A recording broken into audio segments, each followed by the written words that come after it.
This tip could really make or break everything for you because I was printing it just with the regular printer dialogue system right from the RC website, and it just kept printing this way.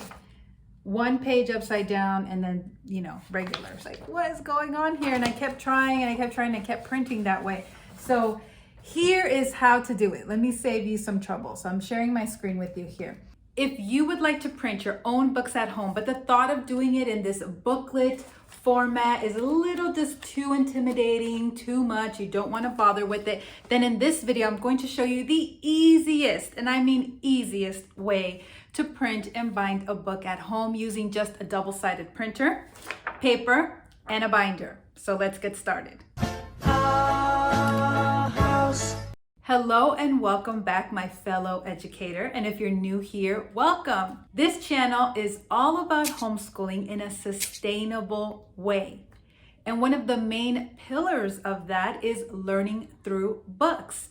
Instead of reading a textbook written by some college graduate, why not actually read the autobiographies of the people who lived through the events? Not to mention the incredible archive that we have access to through public domain. And thankfully, with the Robinson curriculum, when you purchase the curriculum, you get the entire book list in a printable format. So all you have to do is just print the books at home. It is cheaper. If you have a high efficient double-sided printer, it is cheaper than even the gas to drive to the library. However, you won't even find these books at the library anymore.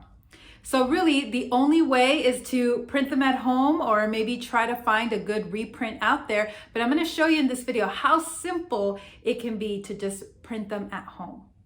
Now, I already briefly mentioned the materials that you need. Obviously, a double-sided printer, paper, a binder, but also forgot to mention a 3-hole punch. That's it. This is going to be a very basic binding. If you do want to spruce it up a little bit more, but still keep it this simple, then I would recommend a comb binder. I love my comb binder. I'll leave a link to the video review down below and showing you how I created some homeschooling resources with that as well. But for this video, let's keep it really basic so anybody can do this. Now, the first step is to decide, obviously, what book you're going to print. So I'm going to share my screen with you and log into the Robinson Curriculum website. I have RC Online, which I highly recommend. It's much easier than printing from the CDs. You simply click on the book title and hit print. And I'm going to show you the printer settings right now. So comment down below. I'd love to hear, what are you going to print, or what is on your to-do list that you need to print? Now I'm going to pick book number 3, which is the nursery rhymes book, and I'm going to print this for one of my younger children. This tip could really make or break everything for you because I was printing it just with the regular printer dialogue system right from the RC website, and it just kept printing this way. One page upside down and then, regular. So it'd be like right, and then the back was upside down. It's like, what is going on here? And I kept trying and I kept trying and I kept printing that way. So here is how to do it. Let me save you some trouble. So I'm sharing my screen with you here. When you're at the website, you have your book, download it. Download it. Just download it. Don't print it directly from here. Now, I highly recommend that you download the free version of Foxit Reader. This is a free PDF reader. Download it.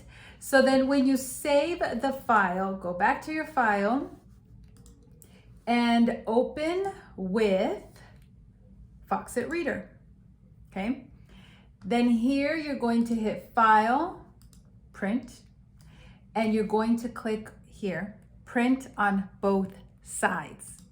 And that's it. Don't touch anything else. Don't touch the landscaping orientation. And you could see here in the preview, and then just hit print. And then it will print in perfect book order. So learn that the hard way, but I'm glad that I can share that tip with you. Just download it, open it in Foxit Reader, and just click on print on both sides of paper. I don't know why. When I did it from the printer command, the dialogue system, the same settings, it just kept flipping like that. I don't know why. All right, so here it is printing on the Epson 2760. I did recently upgrade from the 2750 to the 2760 that was at Costco at a great price. I will link it down below. I really like the Epson printers. Another great alternative is certain kind of Brother printers. We're looking for the ink tank, no cartridges. This is where you save the money. This one came with 2 years worth of ink. Actually, it came with an extra black ink bottle. One bottle should last you 2 years of normal usage. Now, even me printing books like crazy the last couple years, I think I've only ever had to buy a refill once, and it was $20 for the black ink. So again, super cost effective. This is the way to go, especially if you're doing a lot of printing.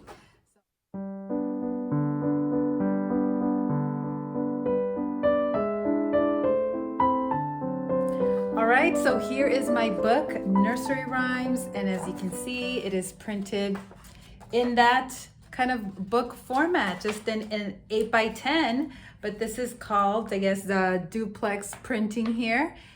Now, are you ready for the next part of the tutorial? It's super simple. Now, I'm going to take the first page and just put that in the front of the binder as a sort of little title page. You can get real fancy with this and create your own. I like using Canva to do book covers. Just type in the template area, book cover, and you can create some really nice designs. But for this, I'm just gonna, again, keep it simple and just use the first page. Now, I told you this was simple. I'm just going to take my 3-ring hole puncher and put my book in here.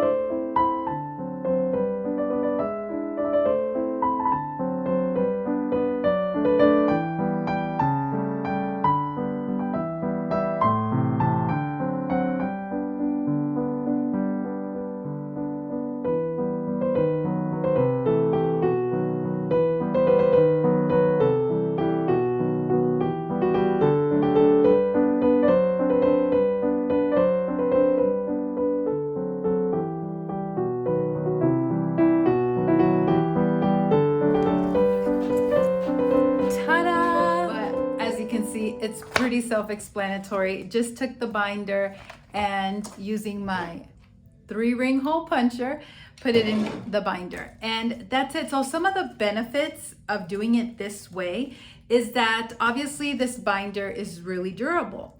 And as you can see, doing the whole booklet format, I didn't go the extra mile in doing a fancy book cover, laminated or anything like that. It's just paper. So, you know, when you do it like this, it can get some wear and tear. This is the first child using it since I printed it, and it already looks like this.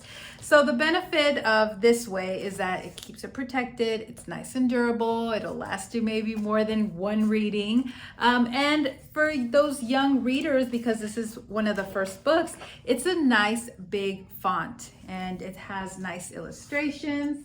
So now let's test this out and give it to a very lucky recipient. Sophie! Sophie, say hi. Hi. So look what I printed for you. I printed for you the Nursery Rhymes book. What do you think? I like it. It's nice and big. This will be one of your first RC books. What do you think? My fourth? One of the first. First is the primer and the first reader and so forth. But then you get to read this one too by yourself. Which one do you like better? Printing books like this with this size letters, or like this with this size letters? Can I see the side again? I like this side letter. You like the bigger one? Hey everybody, give this video a thumbs up. You heard it from Sophie, you guys. Give this video a thumbs up if you like the simplicity of it. So comment down below if you're actually going to try this method, and of course I will leave some helpful links down below. Now, if you want to cringe along with me, I'm going to link in a card and down below my first bookbinding video tutorial that was just that, cringeworthy. And I think Sophie's in that one too. It was a very crude method, let's just say, of me putting these books together. But by some freak of YouTube algorithm occurrence, that video has over 250,000 views, which is such an anomaly for this small channel. I don't know why, but people like printing and binding their books at home. And actually, I've been really kind of inspired from the comments left on that video over the last, couple of years. People are writing and they're printing their fan fiction stories, their WhatsApp or Wattpad story. I don't know what that is. A lot of these things that they talk about, I don't even know. So it's nice to see at least that the younger generations are writing and they are wanting to print and bind their books at home. So, hey, I'm all for it. I think that's great. Write, print your books at home, share them with your friends and family. And if you want to watch that cringeworthy video, I will link it down below and in a card. So I will see you in that video. Bye.